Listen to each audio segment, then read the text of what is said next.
What did I use? Bacon grease. Yes, I use bacon grease. But again, you can use your vegetable oil or your butter, but you need a combination of both. Okay, now into this white cornmeal, we're going to add some flour. We're going to add some baking powder. Make sure that comes out of there. Baking powder is very important because we need that to make sure that the cornbread is rising and not flat. Okay. We're going to add some salt and some sugar. Okay. And we're going to have a whisker to make sure that we whisk up those dry ingredients really well. Make sure they are all blended. And it's out of the way. Now, why is it called hot water cornbread? It's because we're actually going to add some boiling hot water.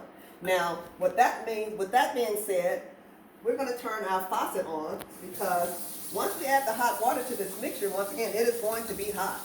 And we want to get the consistency to the texture of Play-Doh so that we can form our patties. Okay? So if you're not doing it next to your faucet, make sure you have a bowl of cold water. And once you make your patties, then you're going to use the water to cool your hands off so that you can make another patty. Okay? All right. I'm going to go to get the hot boiling water. I'll be right back.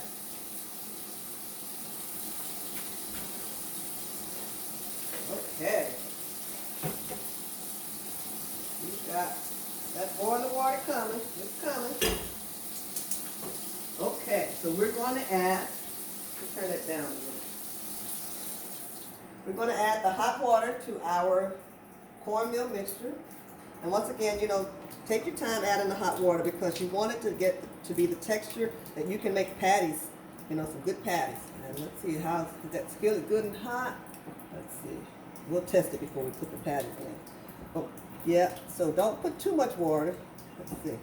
I think we make it take just a little bit more. But you see all that steam coming out of there? See how hot that is? Okay.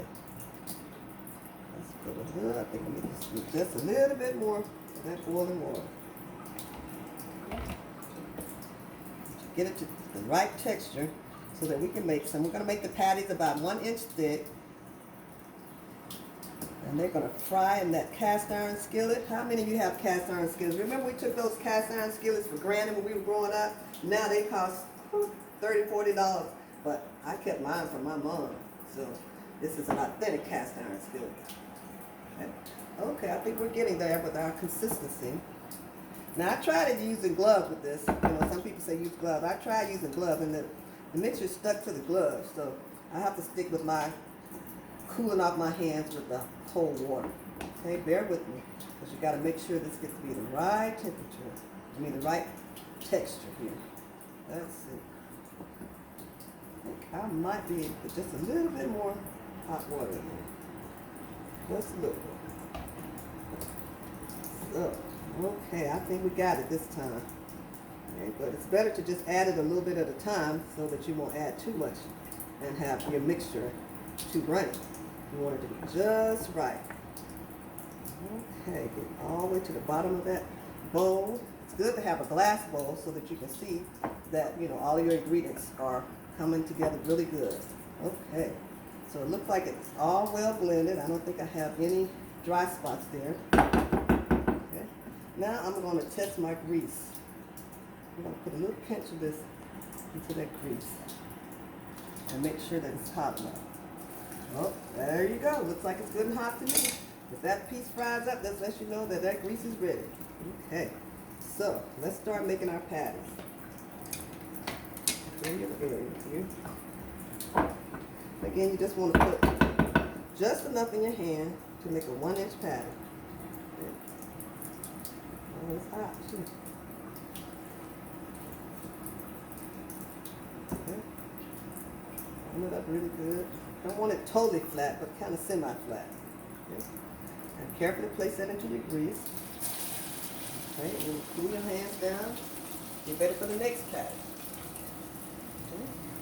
And not only does that cold water cool your hand down, but it also sets the patty. So once this cornmeal reaches, your hands with that cold water on your hand, then it kind of sets that patty. Let's see, am I making them too big? No, I think it's too big. So Aretha, what you like to have with your cabbage? What kind of cornbread you want? You like with your cabbage? Hot water cornbread. Hot water cornbread, that's right. You cannot make up a big pot of greens or beans or peas you know you always gonna have that skillet going with that hot water cornbread in it, okay? Now, let's see. We got it going cooking pretty good. We're gonna cook up 3 of them right now because the skillet is not really big.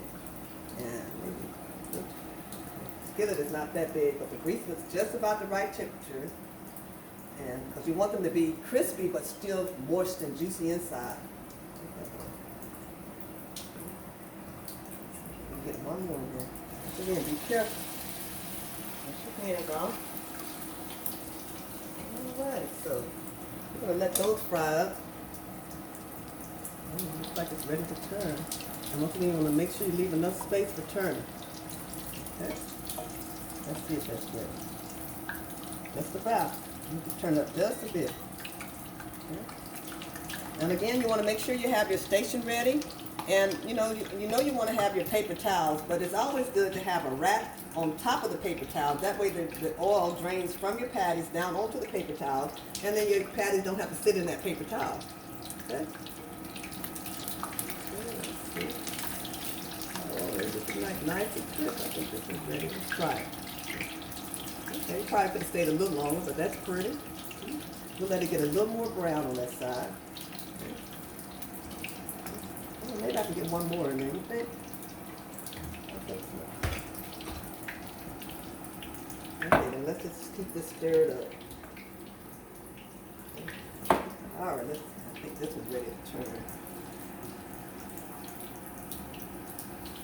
Alright. Ooh, nice and crispy. Yes, that's going to be delicious with that cabbage, the juice from the cabbage. Let's see, now this week we're going to finish up with some more side dishes. We're going to come Friday with another side dish. And then next week we will start off with our desserts, okay? So let's finish this up. This cornbread is frying just really good right here, just like I like it. Perfect, okay? So it's perfect. Okay. And let's see, we want to make sure it's good and done. Let's see, this one might be ready to turn over. Oh yeah, okay. I think we can turn it up just a little bit more. Alright. It's getting nice and crispy. That looks delicious. Also, you know, if you'd like to make a variation of your cornbread, your hot water cornbread at home, you ever heard of crackling cornbread? So they would make the crackling cornbread, and you can add onions into the mixture here, or green peppers, even cheese. Whatever you like, you know, you can add that, and that can give you a variation of your just regular hot water cornbread. Because some people may serve this at restaurants as an appetizer. Okay, we grew up eating it, you know, along with our vegetables. But yeah, you can find this hot water cornbread right along with fried green tomatoes and those fried